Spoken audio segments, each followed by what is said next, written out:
तपाईहरु त त्यो मन्दिरमा जाँदाखेरि ईश्वरकोमा जानुहुन्छ। मन्दिर जाँदाखेरि त्यो गुरुजीले अलिकति कडा बोलायो भने जानु छोड्नु। र उहाँले एउटा पोस्ट गर्नु भएको रहेछ अझै एडवर्ड्सको फोटोलाई लिएर फोटो अनि प्लस यतापट्टि जिजस क्राइस्टको फोटो उसको अनुहारमा बनाएर एडिटिङ गरेर हाल्नु भएको रहेछ। तपाईले के भन्नु खोजेको के भन्नु चाहेको त्यो हामीलाई थाहा छैन। म त खुसी खुसी माफी माग्छु। यदि मैले गरेको त्यो पोस्टलाई चाहिँ तपाईहरुले लाग्छ होइन त्यो मैले माफी माग्दा समस्याको समाधान हुन्छ भने समस्याको समाधान हुन्छ नि। तपाईले मलाई ब्लेम गर्ने बाटै बन्द हुन्छ मैले माफी मागे। तपाईले पार्टीलाई हाम्रो नेतृत्वलाई केही भनिरहने बाटै बन्द हुन्छ यदि मैले त्यो पोस्टको सन्दर्भमा क्षमा मागे भने। It's okay. यो एसपी शर्मा नामक जो एउटा पिआरओ छ तपाईहरुको है उहाँले के गरिराख्नु भएको छ एउटा इसाई समुदायमाथि कस्तो घातक खालको एउटा स्टेटस हालेर है कुनै मान्छेसँग हाम्रो गडलाई हाम्रो परमेश्वरलाई तुलना गरेर है एकदमै यो चोट पुर्याउने काम गरिराख्नु भएको छ। हामी घोर आपत्ति जनाउन चाहन्छौं।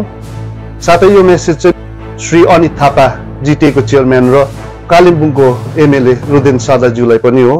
दार्जिलिङको इतिहासमा हामीले धार्मिक हिंसाको रेकर्ड खङ्गाल्छौँ भने अथवा खोज्छौँ भने जिरो रेकर्ड पाउँछौँ। तर त्यही भाषा बोल्ने त्यही समुदायका व्यक्तिहरू नेपालमा पनि छन्। नेपालको इतिहासमा धार्मिक हिंसाको रेकर्ड हामीले खङ्गालेर हेर्छौँ भने हजारौँ पाउँछौँ। नेपालको इतिहासमा प्रभु यीशु ख्रीष्टको पछि लाग्नु चाहने व्यक्तिहरूलाई पिटेका छन्, जेलमा हालेका छन्, यहाँसम्म कि मृत्युदण्डसम्म दिएका छन्। अर्थात् दार्जिलिङको इतिहासले प्रश्न पार्छ कि दार्जिलिङका मानिसहरूले धार्मिक सद्भाव भन्ने जस्तो कुराहरूलाई कायम राखेका छन्। तर हिजो आज भने हाम्रै बुद्धिजीवी भन्ने नेताहरूले सामाजिक सञ्जालको दुरुपयोग गरेर धार्मिक द्वन्द्व निम्त्याउने प्रयास गरिरहेका छन्। केही दिन अगाडिदेखि एउटा सानो भिडियो क्लिप सामाजिक सञ्जालमा निकै भाइरल हुँदै गइरहेको थियो र यो भिडियो क्लिपको विवाद पनि बढेर गएको थियो। हामीले खङ्गालेर हेर्दै जाँदा यो भिडियो कहाँदेखि सुरुवात गरेको रहेछ भनेर हेर्दै जाँदाखेरि हाम्रै पहाडका नेता जिटिएका पिआरओ एसपी शर्माज्यूले आफ्नो फेसबुक मार्फत पोस्ट गर्नुभएको रहेछ। यो भिडियो क्लिपको वास्तविकता के हो?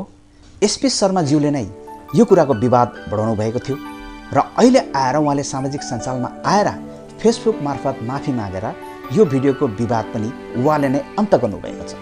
यस विषय लिएर आज हामी कुराकानी गर्नेछौँ। जय मिसी तथा नमस्ते, म बर्नार्ड लामा फेरि पनि यहाँलाई मण्डली टिममा स्वागत छ। यदि तपाईँले मण्डली टिममा अहिलेसम्म पनि सब्सक्राइब गर्नुभएको छैन भने अहिले सब्सक्राइब गरिहाल्नु होला र बेल आइकन बटनलाई दबाउनु नभुल्नु होला। यदि तपाईँले मण्डली टिभीलाई युट्युबमा, फेसबुकमा या अन्य सोसियल मिडियामा सर्च गर्नु चाहनुहुन्छ भने मण्डली टिभी लेखेर सर्च गर्न सक्नुहुन्छ। यदि तपाईँले सपोर्ट गर्नु चाहनुहुन्छ भने धेरैभन्दा धेरै यो भिडियोलाई सेयर गर्नुहोला। हस्त सुरु गरौँ। दुईजना दाजुहरू कर्सकमा हामीलाई छोडिकिन गएको किन भिजन बुझेन नि त। अलिकति मनमेटाउ भयो, अलिकति संगठनमा के भयो, त्यो भिजन छोड्नु भएन नि त। तपाईहरु त त्यो मन्दिरमा जाँदाखेरि ईश्वरकोमा जानुहुन्छ। मन्दिर जाँदाखेरि त्यो गुरुजीले अलिकति कडा बोलायो भने जानु छोड्नु। यो भिडियो केही दिन अगाडि जिटिएका पिआरओ एसपी शर्माज्यूले आफ्नो फेसबुक मार्फत पोस्ट गर्नुभएको थियो। येशू ख्रीष्टको फोटोमा अझ एडवर्डज्यूको फेस मिलाएर एडिट गरेर पोस्ट गर्नुको उद्देश्य के हो त्यो प्रश्न छैन। त्यसै कारणले गर्दा यो कुराको विवाद बढेर गएको थियो र धेरै मानिसहरूले आपत्ति पनि जनाएका थिए। यो पहाडमा सबै धर्म सम्प्रदायका मानिसहरू युगौंदेखि मिलेर बसेका छन् अनि आजसम्म कुनै प्रकारको धार्मिक द्वन्द्व भएको हामीलाई थाहा छैन, विशेष गरेर पहाड, तराई अनि डुवर्समा। तर एसपी शर्माको यो पोस्टले पहाडमा के सन्देश दिन खोजेको हामी पनि अचम्म मानेका छौँ, अचम्म भएका छौँ हामी सबैजना। हामी युनाइटेड क्रिस्चियन माइनोरिटी अर्गनाइजेसन केन्द्र समिति साथै सम्पूर्ण ख्रिस्ट सम्प्रदाय उक्त विषयमाथि खेद प्रकट पनि गर्दछौँ। कुनै पनि सम्प्रदायका आस्थाका कुराहरूलाई लिएर राजनीतिक अखडा बनाउने यो संस्कारलाई हामी पूर्ण रूपमा यसको विरोध जनाउँदछौँ। अब यो कुराको विवाद बढ्दै गएपछि 28 सेप्टेम्बरको दिन आफ्नो फेसबुक मार्फत एसपी शर्माज्यूले यो भिडियो पोस्ट गर्नुको उद्देश्य के हो उहाँले जानकारी दिनुभएको थियो। तपाईले जुन पोस्टको विरोध गर्नुहुँदैछ नि, अब यो तपाईहरुलाई राम्ररी मतलब बुझ्नको निम्ति भनेको, तपाईले जुन पोस्टको विरोध गर्नुहुँदैछ नि त्यो पोस्टमा हेर्नु, एकतिर फोटो छ, एकतिर एकजना व्यक्तिले बोल्दैछ एकजना व्यक्ति। मैले बोलेको छुइनँ, त्यो बोल्ने व्यक्ति म होइन। जसले बोल्दैछ त्यसको भिजुअल रिप्रेजेन्टेसन मात्र हो। अब भिजुअल रिप्रेजेन्टेसन भनेको चाहिँ ऐना हो। मानिलिउँ ऐनामा मैले केही देख्दैछु अरे, ऐनामा देखिने जुन व्यक्ति छ त्यसको अनुहारमा कालो लागेको छ अरे, तपाईँले ऐना सफा गर्दा हुन्छ, ऐनाको विरोध गर्दा हुन्छ? पटक्कै हुँदैन, किनभने त्यो ऐना हो, ऐनाले त्यही देखाउँछ जुन चाहिँ वास्तविकतामा छ। अनि त्यसले गर्दा त्यो पोस्ट पनि तपाईँले हेर्नु भने एकपट्टि फोटो छ, एकपट्टि बोल्ने व्यक्ति बोलिरहेको छ, उसले जे बोल्दैछ त्यसको रिफ्लेक्सन हो। यदि अब तपाईँ साँच्चै अर्थमा भगवानप्रति आस्था राख्नुहुन्छ, इसाई धर्मप्रति आस्था राख्नुहुन्छ भने तपाईँले ऐनामा देखिने रिफ्लेक्सनको विरोध गर्नुपर्ने हो कि वास्तविकतामा जुन जुन सोर्स छ, जुन व्यक्तिले चाहिँ यो बोल्दैछ, जुन वास्तविकता हो, जसको त्यो चित्रमा तपाईँले दर्शन देखिरहनु भएको छ, त्यसको विरोध गर्नुपर्ने कुरा त्यति मात्र हो। जनताको विशेष गरी इसाई समुदायको गुनासो के हो भनेदेखि येशू क्रिस्टको फोटोमा अझै एडवर्डको फोटो मिलाएर एडिट गरेर पोस्ट गर्नु, भिडियो पोस्ट गर्नु के आवश्यकता थियो? यसको उद्देश्य के हो? किनभने यस्तो काम गर्नु भनेको एक धार्मिक अपमान गर्नु हो। नेक्स्ट, एसपी शर्मालाई धर्मको सहारा लिनु पर्दैन राजनीति गर्न। यो सिरियस नोटमा भन्दैछु म, धर्मको सहारा लिनु पर्दैन एसपी शर्मालाई। मेरोमा त्यति ज्ञान छ, त्यति बुद्धि छ है, अनि मेरोमा बोल्ने हजारवटा सब्जेक्ट छ, अनि हजारवटा सब्जेक्टको म इनडेप्थ कुरा गर्न सक्छु तपाईँहरू समक्ष।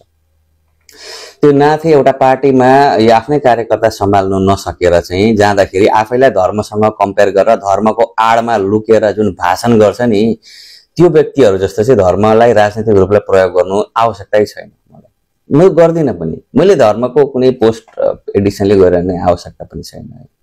त्यसले गर्दाखेरि यो क्लियरली भनेको तपाईँहरूलाई मेरो त्यो आवश्यकतै छैन, म क्लियरली बुझाइदिन्छु। तर जसले आवश्यकता बोध गर्यो, जसले धर्मलाई राजनीतिक रूपले राजनीतिक मञ्चबाट आफ्नो कार्यकर्ताहरूले छोड्यो भन्दाखेरि चाहिँ उनीहरूलाई धार्मिक एउटा आस्थालाई प्रयोग गरेर राजनीतिक स्वार्थमा है प्रयोग गर्दैछ तपाईँहरूको आस्थालाई, तपाईँहरूले विरोध त्यहाँ गर्नुपर्ने हो।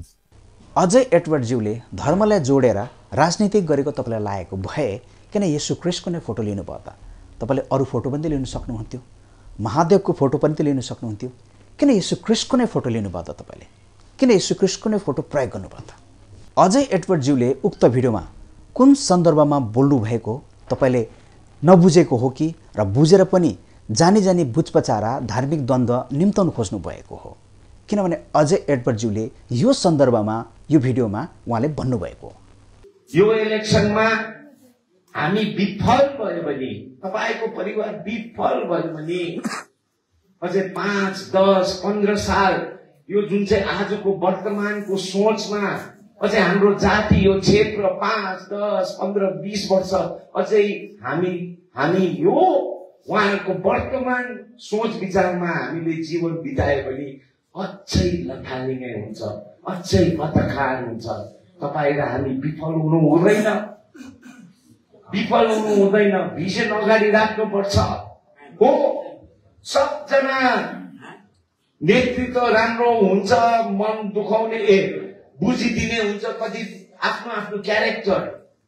तर तपाईँ मन्दिर जाँदाखेरि त्यो पाण्डालाई हेरेर त जानु हुँदैन नि त, गिर्जा जाँदाखेरि त्यो फादरलाई हेरेर त जान्दैन नि त, गुम्बा जाँदाखेरि त्यो लामालाई हेरेर जान्छ। तपाईँ ईश्वर भगवान बुद्ध भगवान होइन, शिव कृष्ण उहाँ भगवानलाई प्रार्थना गर्नु जानुहुन्छ नि त।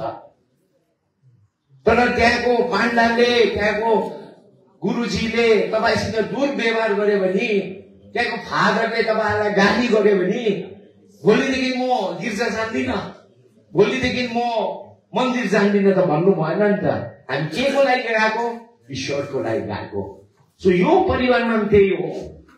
म पनि अझै एडवर्ड्स इम्पोर्टेन्ट होइन, मैले पनि तपाईँलाई मन दुखाउँछु, सोध्नुहोस् न यिनीहरूलाई।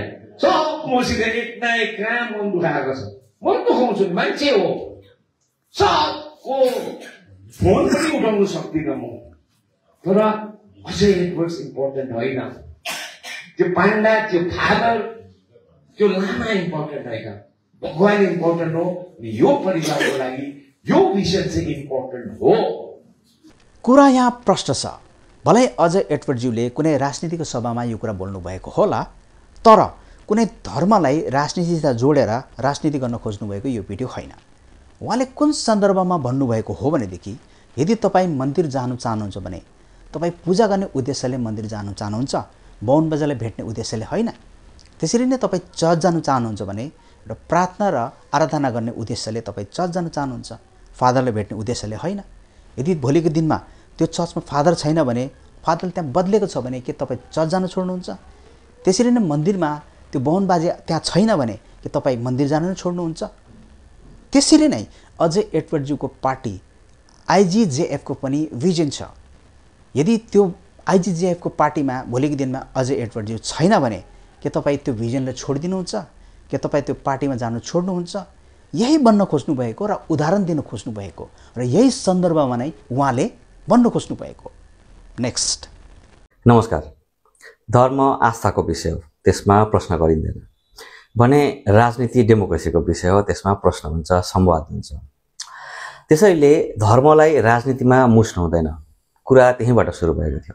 तपाईहरुले जसरी यस विषयमा एउटा जागरुकता फैलाउने कार्य पनि गर्नुभयो आफ्नो पक्षबाट, यो विरोध पनि एउटा सकारात्मकै थियो, विरोधको आवश्यकता थियो किनभने समाजमा मनपरी भइरहेको छ अनि त्यो कुरा नहोस् भन्ने जुन कर्तव्यबोध तपाईहरुले पनि देखाउनु भयो। साच्चै भन्छु भने मैले हिजो पनि भिडियोमा भनेको थिएँ, आज पनि भन्दैछु, म हर्षित छु किनभने राजनीतिमा यसरी धर्मको प्रयोग गर्दाखेरि तपाई र हामीले आवाज उठाउनु पर्छ। त्यो आवाज उठाउँदा कहीं गल्ती भयो होला, त्यस आवाजलाई जुन किसिमले राख्नु पर्थ्यो सायद तरिकामा कुनै गल्तीले गर्दा तपाईहरुको मनमा ठेस लागेको छ भने म पुनः एकपल्ट माफी माग्न चाहन्छु र सबैलाई उत्सवको यस समयमा एकमुष्टमा शुभेच्छा टक्राउँदैछु।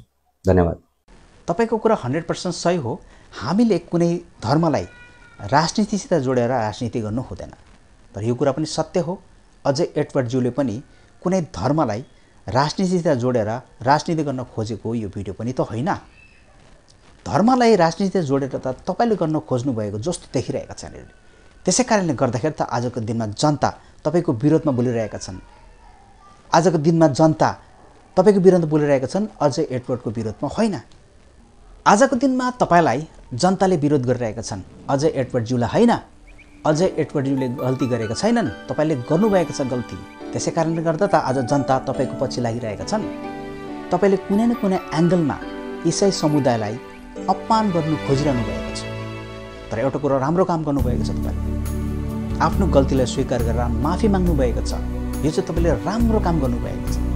तपाईलाई परमेश्वरले धेरै धेरै आशिष दिनु। हस्ता आजलाई यति नै। फेरि पनि यहाँको सामने यस्ता भिडियो लिएर आउँछु। आशा राख्दछु हजुरहरूले स्पष्ट रूपमा बुझ्नुभयो भनेर। परमेश्वरले हजुरहरूलाई धेरै धेरै आशिष दिनु।